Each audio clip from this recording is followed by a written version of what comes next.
El cemento fabricado en la planta que Grupo Cementos Portland Valderribas tiene en la provincia de Palencia está presente, por ejemplo, en el Museo de la Evolución de Burgos, el Puente de la Hispanidad en Valladolid, el Hospital Universitario de Salamanca o los túneles del AVE en Zamora. Todo parte de sus canteras, de donde extraen arcilla y caliza para conseguir la base con la que fabrican su producto. El material principal para fabricar el cemento es el clinker, un mineral artificial que se elabora en este horno a 1400 grados. La caliza, arcilla y el corrector de hierro se funden y hay una reacción química y sale un producto que se llama clinker. Vamos tanto analizando los insumos, las materias primas con las que fabricamos, cómo se alimenta el horno, como los productos finales. El clinker, una vez enfriado, se mezcla con el yeso en los molinos de cemento y se fabrica el cemento. El municipio vallisoletano de Portillo es conocido por sus famosos mantecados, elaborados allí desde hace cientos de años. Según diferentes documentos que se conservan, ya en el siglo XV existía este típico dulce. En la actualidad, 8 obradores de este pueblo siguen elaborándolos, entre ellos la confitería Garrote, que recibe clientes de diferentes lugares de España para hacerse con estos bollos. La receta artesanal de estos famosos mantecados ha ido pasando de padres a hijos durante siglos. Yo he recibido visitas de San Diego, de Australia. Nuestros mantecados han llegado a Filipinas. Esto tiene que tener una elasticidad, como veis, que no sea ni líquido, pero tampoco muy espeso. Veo que en todos dejas como una especie de raya. De raya. Sí, ¿es por algo? Bueno, es en cierto modo como si fuese mi firma. Resinas Navas de Oro comenzó su actividad en el año 2017 con el fin de dar cobertura a la creciente demanda del mercado internacional de los productos naturales obtenidos de la resina. Con ellos se fabrican pinturas, ceras de depilar, tintas, disolventes, perfumes, jabones o gomas de mascar. Este 2022 prevén destilar 10 millones de kilos. De la destilación de la resina se obtienen 2 productos naturales, el aguarrás y la colofonia. La resina la extraemos de los pinares de la zona principalmente de Castilla y León, sobre todo de la zona de Segovia, que es la principal productora de resina en Europa. El producto se bate y se calienta para que sea mucho más manejable a la hora de poder pasarlo por procesos de filtración. La cara tendría que venir por aquí, entonces se le clava aquí. Aquí comienza Hecho en Castilla y León. Cementos Portland tiene capacidad para producir 2.200 toneladas en un día en su planta de Ontoria, en Ventadebaños, en la provincia de Palencia. El proceso comienza aquí, en esta cantera en la que nos encontramos ahora mismo. Muy buenos días, Jorge. Buenos días, Carolina. ¿Qué tal? Bienvenida, muy bien. En unos momentos vais a llevar a cabo una voladura aquí, ¿no? Correcto, efectivamente. Vamos a hacer una voladura, que es el principio del proceso de la fabricación del cemento de esta planta. ¿Qué se va a extraer en esta voladura? Aquí se extrae caliza. Pero tenéis otra cantera diferente. Tenemos otra cantera que usamos, que explotamos arcilla. Lo que pasa es que el 85% de la materia prima proviene de esta cantera. ¿Cada cuánto lleváis a cabo voladuras? Pues aproximadamente una a la semana. Primero es una perforación del material, que se hacen unos taladros, unos barrenos, un agujero. Ese taladro se rellena de explosivo, se inicia ese explosivo y la piedra se muele a un tamaño determinado.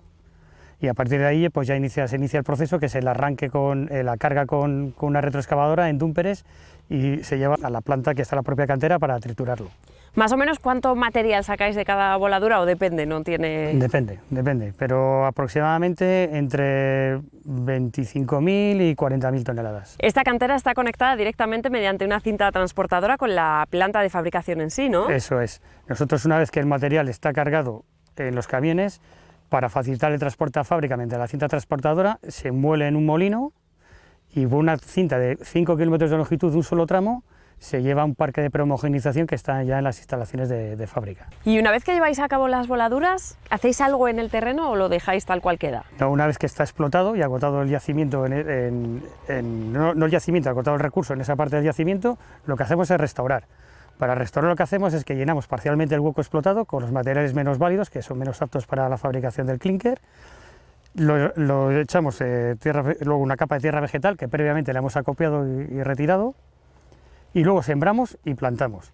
Aquí por cada hectárea, depende de la zona, pero vamos, de una media de unas 650 plantas por hectárea es lo que plantamos. Y luego dentro de lo que es la propia cantera, ¿todas las partes, todas las zonas, lo que se extrae tienen las mismas propiedades o depende? Depende, o sea, Dependiendo de la parte del yacimiento, tiene unas propiedades químicas distintas a otras. Básicamente es lo mismo, que es carbonato cálcico, pero varía mucho lo que es la composición en magnesio y en cuarzo. Y es lo que tenemos que combinar. Y por eso tenemos tanta longitud de frente abierto para ir mezclando distintas zonas para conseguir los estándares de calidad que nos requiere fábrica. Jorge, la voladura va a ser ya, ¿no? Sí, o sea, hay que Venga, pues vamos a quitarlos.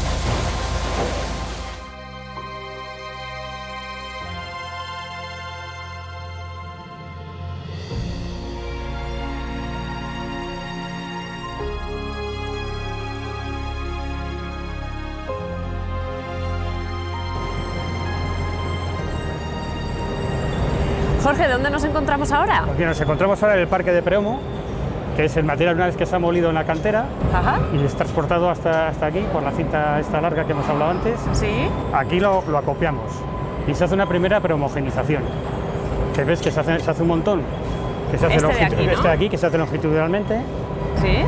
que tiene una capacidad cada montón de unas 21.000 toneladas. Y entonces aquí tenemos dos montones, uno que estamos haciendo ahora desde la cantera y el otro montón que veremos ahora, que es el que se está alimentando la fábrica. Hacéis dos montones, me imagino, para no parar nunca, no ¿no? parar La nunca, producción. correcto. El cometido, entonces, de esta zona de la fábrica es básicamente preparar el material para empezar a procesarlo, ¿no? En esos montones. Correcto, está en un primer acopio ya prehomogenizado con unas determinadas características que ya sabemos la composición. Por lo que te entiendo, el cemento no lleva siempre la misma composición, depende un poco de encargos, ¿no? El cemento, lo que lleva siempre el cemento es clinker y yeso. Ajá. Y a partir de ahí puedes echar otras adiciones. Y dependiendo la cantidad de que eches de una adición o de otra, pues se hacen los distintos tipos de cemento.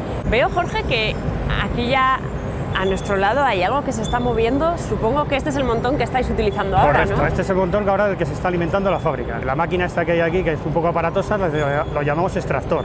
Está rascando transversalmente porque así está el material como más homogéneo. ¿Cómo se llama Esto es esto? un peine rascador. El peine.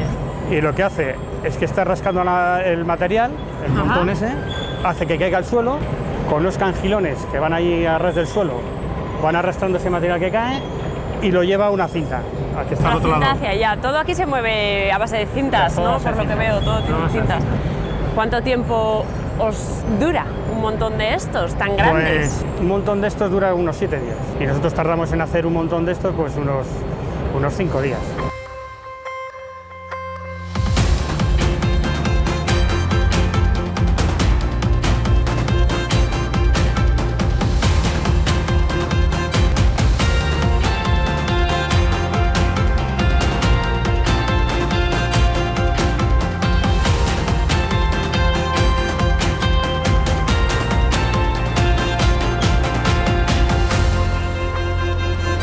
Jorge, ¿qué sucede en esta parte de la planta tan ruidosa? Mira, pues aquí en esta planta tan ruidosa Sí.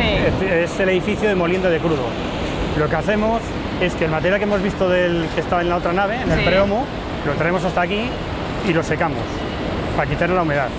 Es un secador, que el secador no es nada más que un tubo, un cilindro, Sí. que el material entra por un lado y los gases, aprovechamos los gases calientes del horno para secar ese material. Antes de meterlo al horno, lo que hacemos en este edificio también es molerlo y molturarlo a un material mucho más fino. De hecho, aquí que se llama crudo. Aquí vulgarmente lo llamamos harina porque tiene ese aspecto de harina. Una vez secado, se mete en el molino de bolas, que por eso hace ruido, Es el ruido, que es el ¿no? ruido que hay, que también es un cilindro con unas bolas de acero dentro, que lo que hace que va girando Y va como machacando. y va machacando el material que hay dentro. Y ya sale hecho polvo. ¿Hemos mezclado aquí ya los materiales o todavía no hemos Sí, producido aquí mezcla? ya se han mezclado los materiales. Aquí en el secador ya se mete en lo que viene del prehomo, la caliza, con la arcilla y con el corrector de hierro. ¿Que para qué sirve ese corrector? Aporta hierro al clinker, ¿En qué cantidades usamos, por ejemplo, ese corrector de hierro? pues aproximadamente un 1%.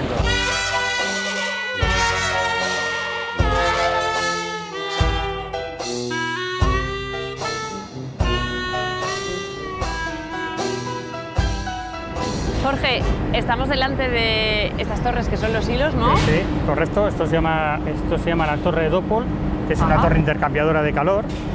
Aquí lo que hacemos es que el material, una vez molido, es ensilado en estos hilos que vemos aquí a la izquierda y de ahí es alimentado al horno. Pero para alimentarlo al horno no se hace directamente, sino que lo que se hace es que se introduce a través de esta torre, que es lo que está más a la derecha, ¿Sí? que está llena de un montón de ciclones, y lo que hace es que hay un intercambio de calor entre los gases del horno, que van en sentido ascendente, y el material, que va en sentido descendente. Entonces el material, cuando llega al horno, ya llega a unos 1000 grados de temperatura. ¿Y dentro del horno cuántos grados hay? Pues dentro del horno la clinkerización se produce a unos 1400, 1500 grados de temperatura. La punta de llama del quemador, que es lo que produce el calor dentro del horno, son unos 2000 grados.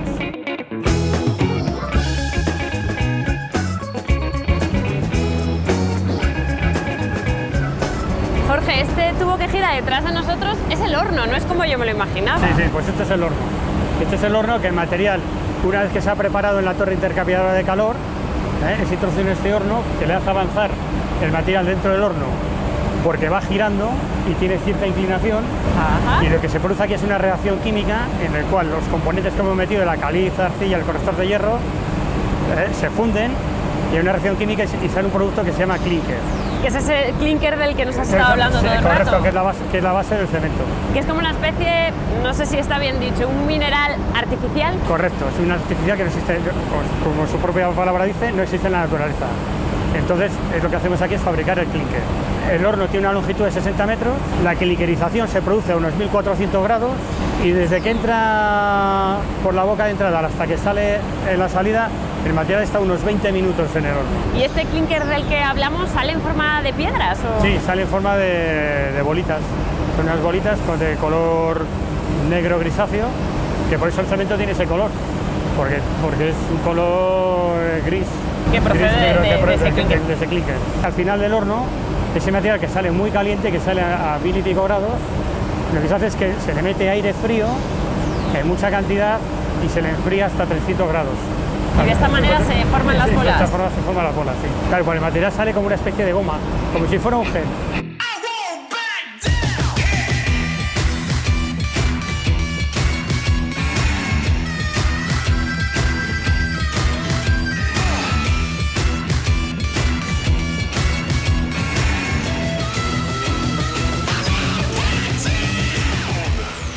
Jorge, desde este punto en el que estamos ahora controláis toda la fábrica. Correcto, desde aquí, mediante una serie de monitores, se tiene controlado todo lo que es el proceso, tanto desde el punto de vista de materiales, como combustibles, como consumos eléctricos, de cualquier máquina, cualquier motor que haya en la fábrica, todo está controlado desde aquí. ¿Qué pasa después del horno? ¿Qué es lo que sucede? Pues después del horno, el material, el clinker, una vez enfriado, se mezcla con el yeso en los molinos de cemento y se fabrica el cemento. Dependiendo de las proporciones que hagas, pues tienes un tipo de cemento o tienes otro. Para lograr, no sé, más resistencia o... Claro, dependiendo para qué vayas a usar el cemento, pues necesitas o más resistencia o menos resistencia. No es lo mismo hacer un puente pretensado que poner ladrillos.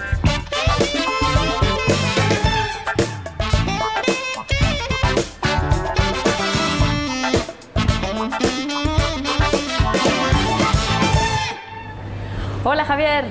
Hola, ¿qué tal, Carolina? ¿Qué tal?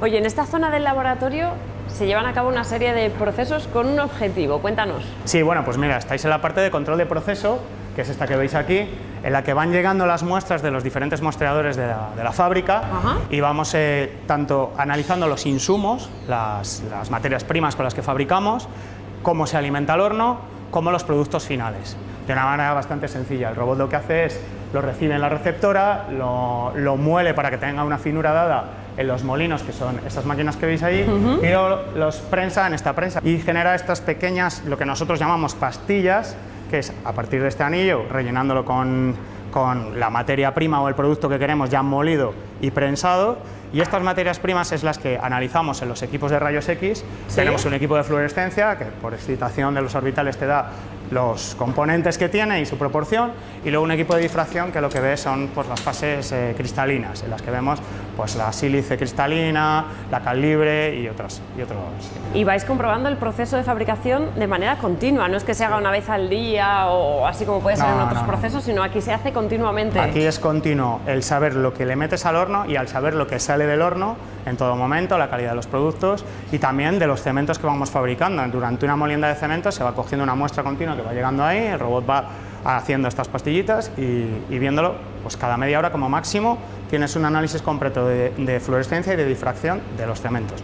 Más allá de que luego tenemos el análisis de control de producto, en la que lo hacemos manualmente, otra serie de análisis de contraste, tanto físicos como químicos. Que ahí quizá lo que se mide son cosas como la resistencia, por ejemplo, del cemento, sí. ¿O qué más aparte de la resistencia? Bueno, la parte de químicos, la composición, porque tenemos una serie de normas que nos dan pues, un cromo 6 máximo que puedes tener, un SO3 máximo que puedes tener por las cualidades del cemento, por la resistencia a la corrosión, el cloro máximo que puedes tener, para que cuando se hace un corrugado, ese corrugado de acero no sufra con el cemento, con la composición del cemento. Y luego la parte de físicos, efectivamente, como tú has dicho, el tiempo que tarda en fraguar, el tiempo que tarda en acabar de fraguar, el agua que pide y luego también, por supuesto, la resistencia, que es una de las cualidades fundamentales del cemento.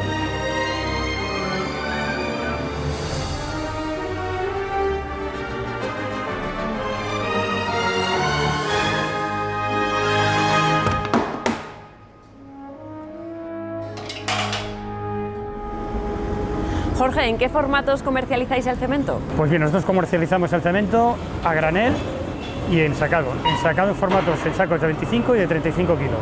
¿Y qué es lo que más se vende? ¿De qué manera? A granel, lo que más se vende es a granel. Y en el caso de a granel, ¿cómo lo hacéis? ¿Llegan los camiones? Sí, los camiones pueden cargar, está automatizado, y a granel pueden cargar a cualquier hora del día y cualquier día de la semana. O sea, vienen con su tarjeta y está totalmente automatizado. ¿Cuántos tipos de cemento diferente fabricáis? Fabricamos 7 tipos diferentes de cemento. Estoy segura de que vuestro cemento está situado dando forma y dando fortaleza de alguna manera a diferentes construcciones que a todos nos puedan sonar, ¿no? Sí, sí, seguro. Aquí, mira, aquí en Castilla y León pues está como emblemático a lo mejor el Puente de la Hispanidad en Valladolid, los hospitales de Burgos y de Salamanca, los nuevos, muchísimos tramos del AVE, los túneles del AVE en Zamora, están hechos con este cemento, y un montón de tramos de carreteras y autovías. Sí, porque el cemento luego es una materia indispensable para fabricar el hormigón, ¿no? Claro, es la base, es la base del hormigón. Jorge, pues aquí te dejo, no te molesto más, ¿vale? Te dejo que sigáis trabajando, que trabajo tenéis para rato, y gracias por habernos recibido. Pues gracias a ti. Que vaya todo muy bien. Muchísimas gracias. Chao, Venga, Jorge. chao. Hasta luego.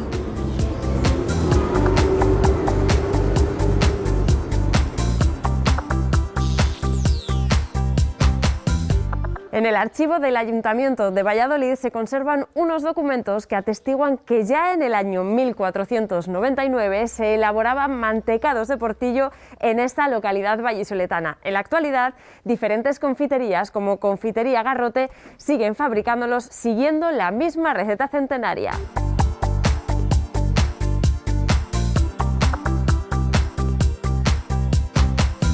Hola Carlos, buenos días. Hola Carolina, ¿Qué tal? buenos días, ¿Cómo estás? bienvenida a Confitería Garrote. Muchas gracias. Carlos, hemos venido hasta aquí para que tú nos hables un poco sobre la historia de los mantecados de Portillo y también para ver cómo los elaboráis, evidentemente. Perfectamente. Son varios los siglos de historia, ¿verdad? Que tiene este bollo tan Tiene especial. más de 500 años de historia desde el final de la Edad Media hasta nuestros días. Vosotros, sin embargo, aquí no lleváis 500 años llevándolos a cabo, ¿verdad? Pero sí unas cuantas décadas. Sí, sí, mira, esta confitería la fundaron mis padres en el 1956. Estos mantecados, estos bollos, son muy conocidos de esta localidad, ¿verdad? Y Sí, con sí. ellos se llega a diferentes puntos de la geografía de Castilla y León, incluso Por a supuesto, muchos lugares de España, ¿no? hasta el extranjero. Yo he recibido visitas de San Diego, de Australia. Nuestros mantecados han llegado a Filipinas y bueno, en Europa pues son constantes las visitas y gente que viene a visitarnos. Mantecado que además tiene otros nombres, es conocido a veces como Sí, zapatilla, bueno, el ¿no? mantecado se le conoce también como zapatilla, portillano, bollo blanco. Pero a vosotros Siempre. aquí en Portillo, ¿cómo os gusta llamar a A este mí mantecado? me gusta que se llame mantecado de Portillo. Porque al final lleva el nombre de vuestra localidad, ¿verdad? Exactamente, Que es de donde es originario. tiene una indicación geográfica, que es Portillo.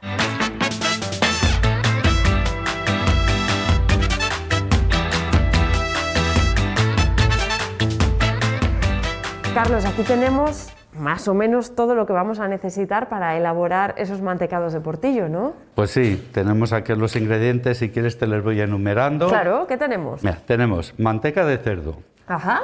una manteca de cerdo ibérico que siempre da mejor gusto que otras mantecas. Echaremos un par de yemas de huevo, es opcional lo de la yema de huevo, ¿eh? Pero ¿y por qué es opcional? Quiero decir, ¿qué aporta o qué no? Prácticamente si no lo echamos? ya no echamos la yema de huevo, pero vamos, siempre cuando se han hecho en casa así algún mantecado, pues por enriquecerlo un poquito más, pero Ajá. vamos, prácticamente no Podríamos no se pasar usa. sin ella, entonces, ¿no? Exactamente. Luego tenemos azúcar glass y azúcar en grano. Mira, os diría que, por ejemplo, para medio kilo de manteca echaríamos unos 150 gramos o 100 entre las dos cosas. Echamos un poquito de aguardiente. Hay quien usa vino, pero a mí me gusta usar más el ¿Vino aguardiente. blanco o qué? Vino blanco. ¿Sí? Vino blanco, pero yo uso aguardiente. Y luego unas pinceladas de canela, Canela. que siempre da ese sabor tradicional. Y por supuesto Sí. también la harina de trigo, que en este caso sería harina floja. ¿Qué es eso de harina floja? Hay harinas fuertes y harinas flojas. Las harinas flojas se usan más para la pasta para que no evolucione mucho a la hora del cocido el producto. Para que no suba, ¿no? Demasiado. Exactamente. ¿Qué es lo primero que echamos entonces? Bueno, en pues mira, estos vamos a empezar a ingredientes? elaborar. Yo en principio he hecho un poquito de harina en el fondo, pues para que no se pegue mucho la manteca.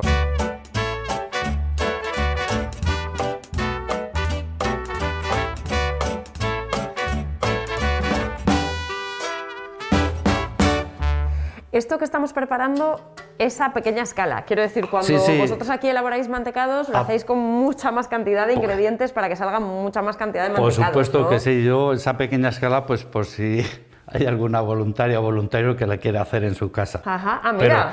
Pero el proceso es largo, ¿eh? Cuando hago esta tarea, pues estás prácticamente todo el día. Bueno, echamos- Echamos un poquito de aguardiente. ¿Así un poco a ojo o qué? A ojo, yo es que nunca mido nada. ¿Cuántos mantecados habrás hecho Pues pasará del 1,000,000 y pico, desde que comenzaste? desde que comencé. ¿Cuándo cogiste tú el testigo de tu padre? En el 87. En el año 87. Llevo 35 años de autónomo. ¿Y ahora echamos la harina? Y ahora echamos harina. Vamos a echar un poquito más porque harina requiere más. De tal manera que luego, según lo vamos amasando, tiene que coger una textura como si fuese plastilina, blandita.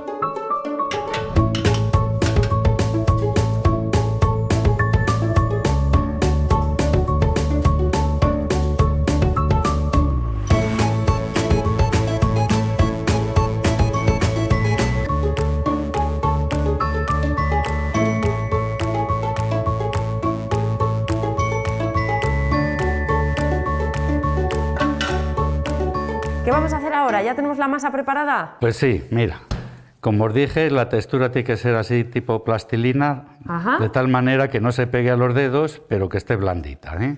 Y esta sería la masa, que es un elemento fundamental para poder Exactamente. elaborar los mantecados, ¿no? Son los principios pues para ahora extenderlo, cortarlo y ponerlo en las latas. Y para extenderlo, ¿qué hacemos? ¿Lo hacemos con el típico rodillo de toda la vida o cómo lo vamos Bueno, a hacer? esas eran tendencias que había en nuestra época de antecesores. En los comienzos, ¿no? Ahora de tenemos todo esto. ayudas de la máquina, que es una extendedora, Ajá. va pasando entre dos rodillos, de tal manera que lo ponemos a una altura de unos 4 milímetros y siempre sale toda la forma más unificada, a la misma altura.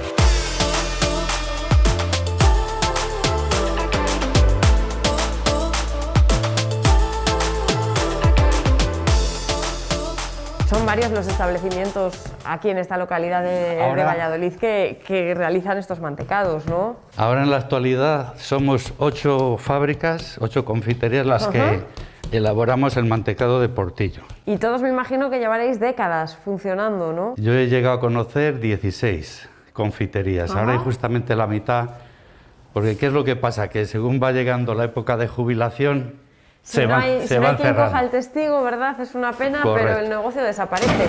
Esta sería la famosa laminadora, ¿no? Exactamente. Que oye, es antigua, es una joya esta máquina. ¿Ya habríamos conseguido el grosor que necesitamos? ¿O hay que Exacto. volver a pasar por, No, por la ya, laminadora? ya está en su altura deseada, ¿sabes? Ajá. Y ahora con el molde, porque esto antiguamente lo hacían así. Ah, es lo que te iba a decir. Yo pensé Cogían- que se hacía así. Cogían pellizcos y con la misma palma pues iban haciendo la forma del mantecado de portillo, ¿eh? Y ya les ponían en la lata. Y ya está. Pero ahora habéis evolucionado un poco, lo habéis hecho más fácil, ¿no? Sí, pero sigue siendo manual, Laborioso ¿eh? igual, ¿eh? Porque mira, ahora se coge así.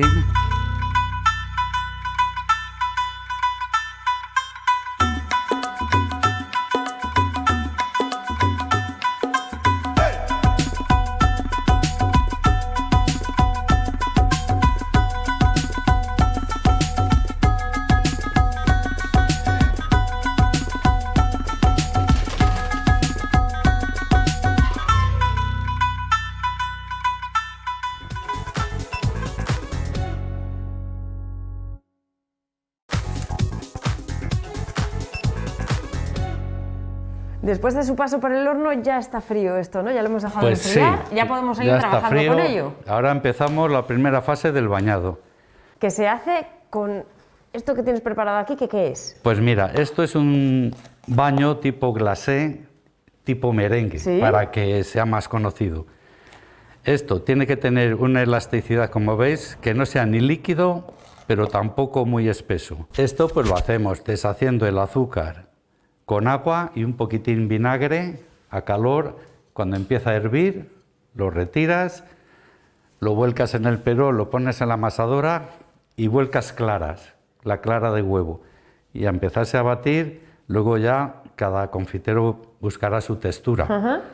Cuando ves que ya está batido a la textura que tú deseada, pues paras, lo sacas y ya seguí. Oye, de todo lo que me has contado me ha llamado sobre todo la atención que eches vinagre. ¿Y cuál es el sentido de echar vinagre? Pues da brillo y es conservante natural.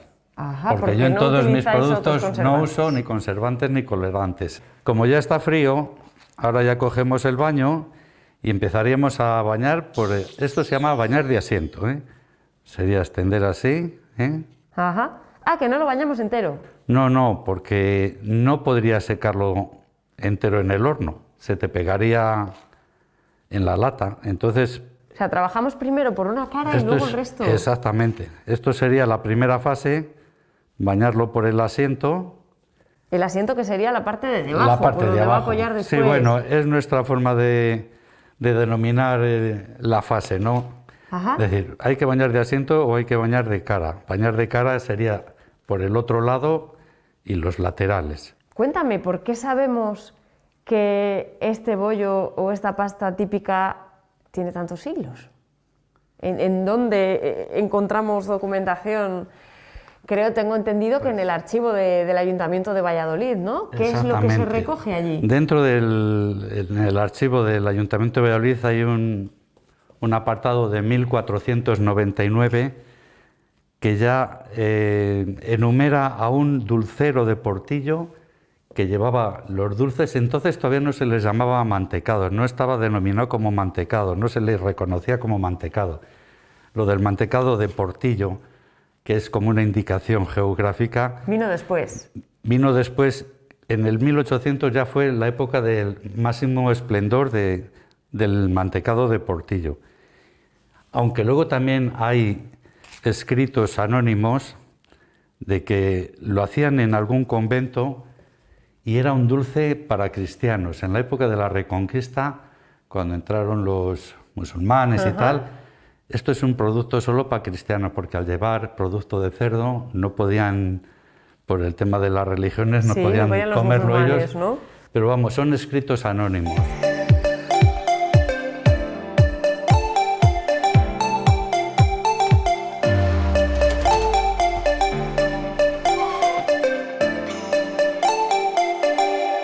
Carlos, ya hemos sacado del horno estos mantecados, ya está también seco el baño de asiento, que se llamaba, ¿verdad? Y ahora estás Sí. ya con el baño, con el segundo baño, que es como el definitivo. Sí, ¿no? el baño de cara, en el cual cubres la parte de arriba y los laterales para ir ya directamente al horno, y ya cuando salgan se enfríen Y ya estarían, ¿no? directamente para la venta. Oye, hay algo que me ha llamado la atención viéndote bañarlos, Sí. y es que no creo que sea casualidad, que veo que en todos dejas como una especie de raya. De raya. Sí, es por algo. Bueno, es en cierto modo como si fuese mi firma. Oye, y en un día de producción normal, un día que empiezas pronto por la mañana y demás, ¿cuántos puedes hacer? ¿Cuántos mantecados de portillo puedes hacer?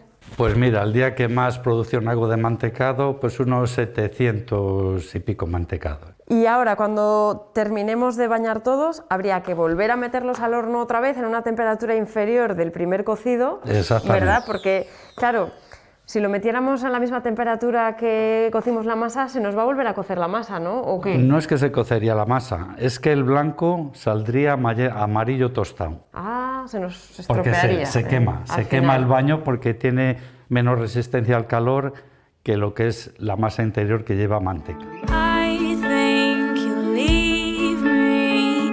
You smile and wave by the door.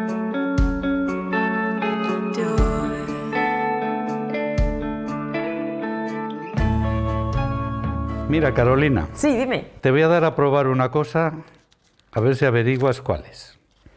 A ver, me imagino que quizá tenga algo que ver con lo que hemos estado viendo elaborar, pero bueno, no tiene mucha pinta de serlo. Puede, pero esto es adivinanza. De momento es una tarta. Pues mira, como ves, la textura tiene 3 capitas de bizcocho y el relleno de mousse De nata no es, ¿no? Que sería un poco lo típico. Pruébalo. Voy a probar.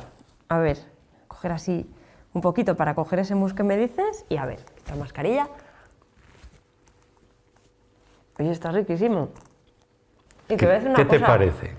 Me recuerda, bueno, me sabe completamente a mantecado de portillo. Correcto. Es que es tarta de mousse de mantecado de portillo. ¿Y eres el único que hace esto?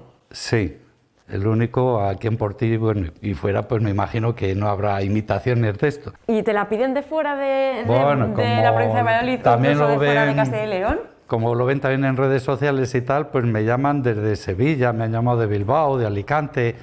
Lo que pasa es un poco complicado poder mandar esto. Y que llegue bien. Tiene que venir la gente desde Sevilla y desde Alicante Correcto. hasta aquí, hasta la Les he provincia invitado, de Valladolid. les he invitado que vengan a Portillo porque es un pueblo de verdad maravilloso, tiene grandes valores, patrimonio y vamos, hay muchas cosas que ver aquí. Carlos, pues te voy a decir una cosa. Yo quiero que me vuelvas a invitar a mí otra vez también, un poco más adelante, porque me voy con muy buen sabor de boca. Eso está ¿Vale? hecho, Carolina. Gracias por todo lo que nos has enseñado y a ver si es verdad que volvemos a vernos, Muchas, ¿vale? muchas gracias a vosotros. Que vaya bien, Carlos. Venga, Chao, vale, hasta luego. adiós, adiós.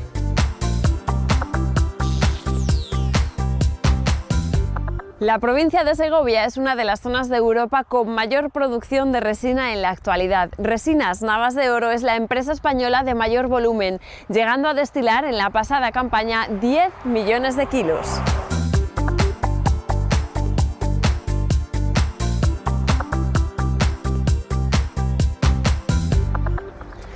Hola José, buenos días. Hola, buenos Carolina, días. buenos días. ¿Qué tal? Perdonad. ¿Qué es esto que estáis Pues mirando esto aquí? que tenemos aquí es la resina. Ah, esto es resina, Eso es. Esto es el oro líquido español. que procede de los pinares, entiendo, ¿no? La resina las traemos de los pinares de la zona principalmente de Castilla y León, sobre todo de la zona de Segovia, que es la principal productora de resina en Europa, y de la cual obtenemos la colofonia y la guarrás, que está tan demandada actualmente por los mercados europeos.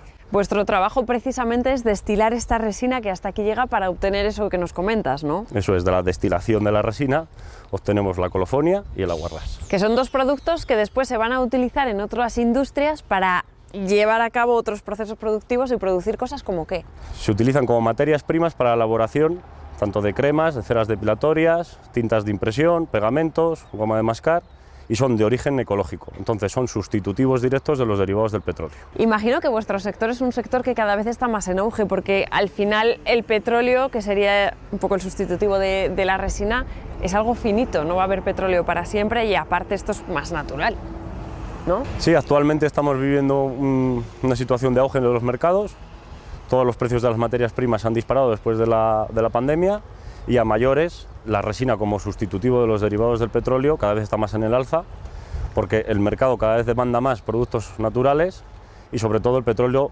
es lo que dices tú, es finito. Esto lo obtenemos de nuestros bosques y a través de unos procesos tradicionales que respetan totalmente el ecosistema. Actualmente sois la empresa más importante de España, si no me equivoco, de procesado de este tipo de material, de resina, ¿no? ¿Es así esto? Sí, a día de hoy Resinas Navas de Oro es la mayor productora de resina de ibérica a nivel nacional y a nivel europeo. La empresa está formada por 2 familias, una de las cuales es la 4ª generación que se lleva dedicando a esto. Entonces, conociendo el sector, decidimos apostar y crear aquí una empresa en el Mar de Pinares, aquí en Segovia, que es la provincia principalmente productora de resina a nivel europeo. Estamos rodeados, además de bidones, hay muchos bidones aquí, yo diría que incluso centenares.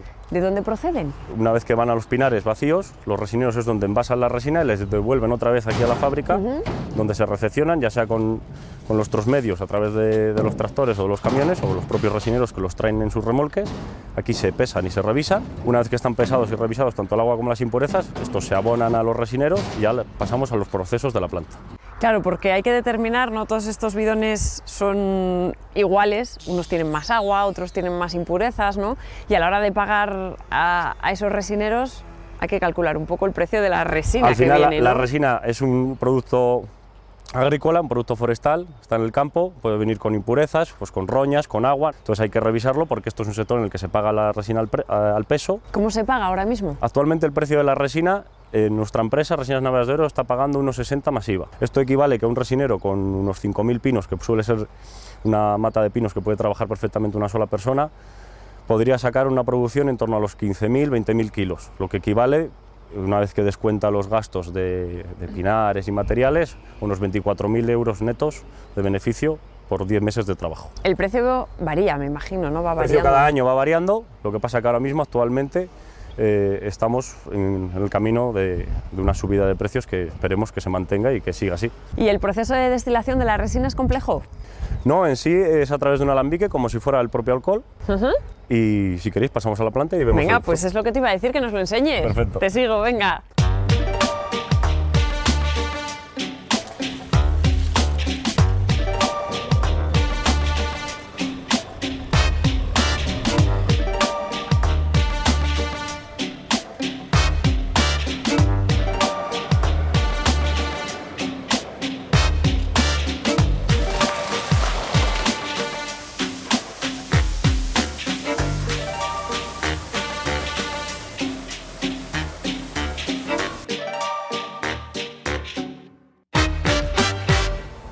José, ¿y dónde entramos ahora? Pues ahora mismo estamos en lo que nosotros llamamos la destilería. Aquí es donde empezamos el proceso de producción de la resina. Una vez que ya la hemos volcado en la barca, en la ¿Sí? pila, nosotros la subimos por una cinta. ¿Qué es eso que hay allá, no? Una cinta que podemos ver ahí al fondo, que está totalmente tapada, y ya luego cae en el calderón. Para que os hagáis una idea, es como una especie de batidora donde el producto se bate y se calienta, para que sea mucho más manejable a la hora de poder pasarlo por procesos de filtración. ¿Y a cuántos grados trabajáis ahí? En el calderón la resina alcanza 90 grados. Una vez que tiene esa temperatura ya la pasamos por el proceso de filtrado, la resina ya es mucho más manejable y se eliminan todas esas impurezas que hemos visto en los bidones cuando se recepcionan del pinar. Y ya quedaría eso eliminado. Eso es, una vez que hemos eliminado eliminado las impurezas más grandes, Ajá. pasamos del proceso de filtrado a los tanques de decantación. ¿Que son estos que que están son aquí estos que están numerados? aquí numerados. La resina se decanta y se elimina totalmente el agua que puede llevar el producto, tanto del pinar o por la propia inyección de vapor que se utiliza en el proceso. Una vez que ya hemos eliminado todo el agua, pasamos la resina al alambique. Aquí es donde destilamos el producto. A través de una inyección de vapor y de un serpentín, alcanzamos los 140 grados, Ajá. seguimos elevando la temperatura de la resina y evaporamos totalmente ese aguarrás. Una vez que hemos evaporado el aguarrás, lo que nos queda es la colofonia. Pero el aguarrás lo cogéis de alguna manera también, ¿no? Ese aguarrás volvemos otra vez a condensarlo y una vez que lo tenemos condensado, como el aguarrás y el agua no casan, por diferentes densidades se recupera el aguarrás, se almacena y ya está listo para su venta. Pero nos quedaría parte del proceso por el otro lado, ¿no? Con la colofonia. Eso es, luego ya lo que nos queda en el alambique, esa colofonia, la volvemos a pasar por una serie de filtros y una vez que ya la hemos vuelto a filtrar para eliminar las pequeñas impurezas que pueda quedar, ese polvo que pueda haber residual de los pinares, una vez filtrado, ya lo pasamos al tanque de envasado y a los bidones.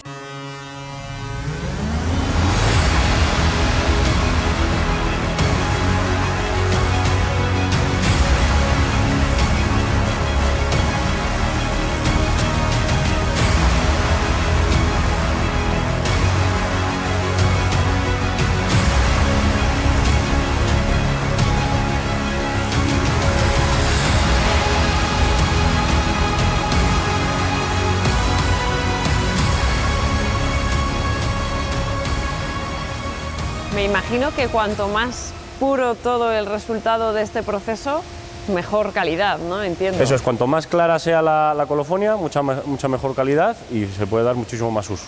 O sea, al final para productos farmacológicos o cosméticos se está buscando que sea un producto con cuanto más limpio mucho mejor. Para los cauchos y los neumáticos no hace falta que sea ese producto tan puro. ¿Dónde vendéis los productos que obtenéis? ¿Aquí en España o dónde acaban? Nuestro mercado principalmente es el mercado europeo.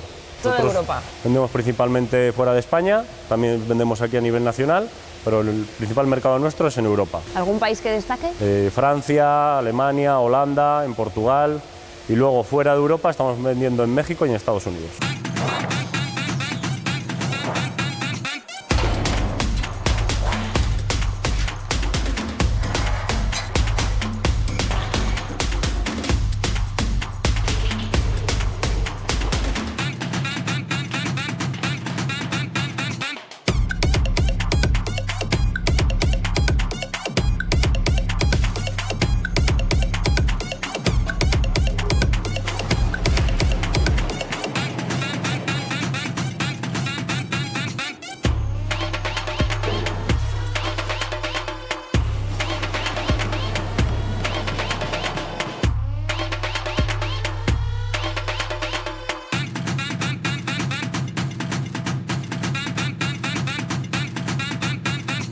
José, en este laboratorio se llevan a cabo diferentes comprobaciones, ¿no? Diferentes pruebas. Sí, nosotros aquí realizamos una serie de pruebas internas, sobre todo para controlar la calidad de nuestros productos, tanto de la colofonia como del aguarrás. De la resina que se extrae de los pinares, obtenemos un 70% de colofonia, sería esto de aquí, y un 20% de aguarrás. Este es el producto final. Este ya es el producto final. Cristalizado, porque Cristalizado. cuando hemos visto llenar los bidones es líquido, cuando está caliente todavía, lógicamente. La colofonia, una vez que termina la destilación, sale totalmente líquida, unos 180 grados de temperatura, y cuando baja de los 80 grados se empieza a cristalizar.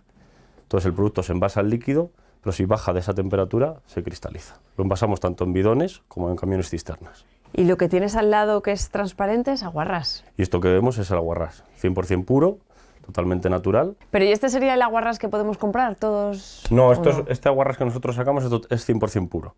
Lo que al final le llega a la gente a través de las ferreterías y en las diferentes tiendas es un aguarrás en el que se han ido eliminando los componentes que se han ido utilizando para los materiales para los que se utiliza el aguarrás, como son para las esencias y los aromas. ¿El aguarrás se utiliza, por tanto, para esencias y perfumes, y la colofonia para qué se utiliza? La colofonia sobre todo como emulsionante, para las tintas de impresión, las ceras depilatorias, las cremas. Tanto el aguarrás como la colofonia son dos productos naturales que se utilizan muchísimo en los productos cosméticos. Incluso goma de mascar también sale de alguno de Productos estos alimenticios productos. como la goma de mascar, el chicle está hecho con colofonia. Oye, y esto que tienes aquí entiendo que es resina, ¿no? Esto Que es es la lo que hemos resina. visto al principio. Esta es la del resina todo. filtrada, o sea, una muestra que tenemos aquí en el laboratorio. O sea, sería filtrado, por lo tanto hemos quitado ya todas esas impurezas, Eso ¿no? es. Que llegan de los pinares con la resina. Pues nada, ahora si os apetece, pues podemos ir al pinar, os presento a José María y así podéis ver in situ cómo sale la resina de los propios pinares. Ah, perfecto, porque justo te iba a decir que si nos podías llevar a ver de dónde se obtiene la resina y así vemos el proceso completo. Así que venga, yo te sigo y vamos al pinar con José De acuerdo. María. Oye, mamá. En camino wala ne boko si atafre.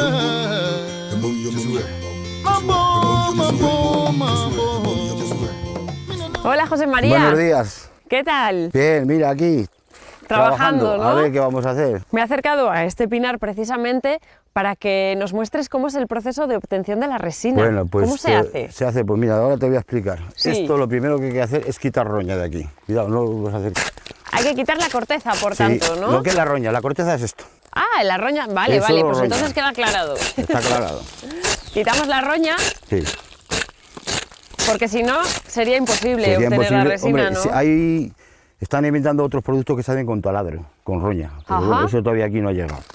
¿Cómo se llama esa herramienta que utilizas, José María? Barrasco. ¿Qué hay que hacer ahora?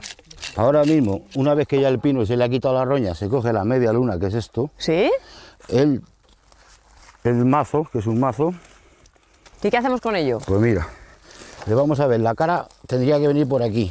Entonces se le clava aquí, Ajá.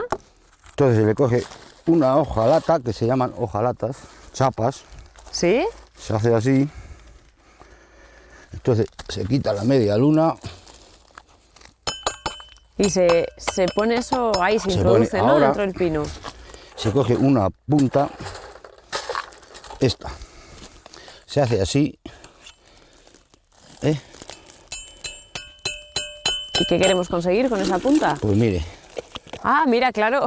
bueno, pues luego el segundo, ya cuando están todos los pinos puestos y ya puedes empezar a trabajar para que el pino eche resina, esto sería así.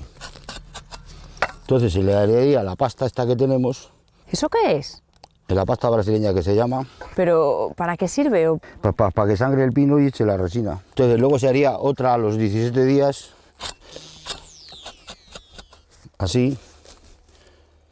O sea, se van haciendo incisiones de manera sucesiva, ¿no? Cada Sí, 17 cada días. 17 días. José María, pero este es un proceso de casi todo el año, ¿no? Quiero decir, lleva meses de trabajo. Sí, hombre, ¿Cómo va la campaña? Esto de la campaña son 9 meses. ¿Cuándo empieza y cuándo En acaba? febrero, yo siempre suelo empezar primero de febrero porque ya te lo dice la Junta. Yo empiezo y ya está. Y cada 15, 17 días pues le vas dando hasta que llega el mes de octubre. Si en el mes de octubre hace bueno, pues le das 2 picas. Y luego ya en noviembre lo vas dejando que vaya, porque en noviembre si no hiela también suele caer algo, menos pero suele caer. Pero sería en el momento en el que acaba ya la Sí, campaña ya en se noviembre, acaba la ¿no? campaña. Empezaría Lo entonces de febrero a Lo noviembre. recogemos y ya lo último.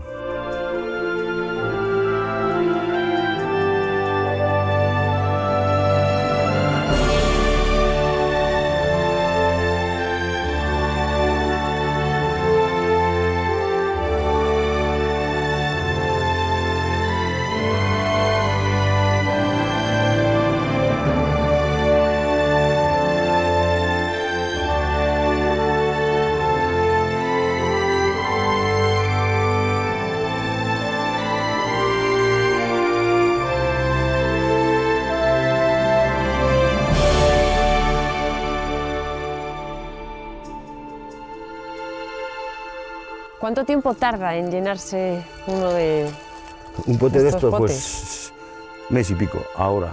Luego en verano a lo mejor cada mes y un poco si hace calor se llena. Claro, porque el calor influye. Es que si no hace calor esto no sería entonces trabajo. José María, llévame hasta algún bote que esté lleno, que tú sepas que ese pino es bueno. Bueno, pues ahora te voy a llevar ya un pino que es bueno, que seguramente que tenga el pote lleno. Este de aquí. Este de aquí. A ver. Ah, pues sí, efectivamente. Efectivamente, este pino... este está lleno con 2 picas que tiene dadas. ¿Y cuántos años se puede aprovechar un pino? Pues un pino se aprovecha justamente 25 años. 25 años cada pino. 5 años por cara. 5 caras, por lo tanto 25 años. 25 años. ¿Y por qué es así? Porque el pino se agota, ¿no?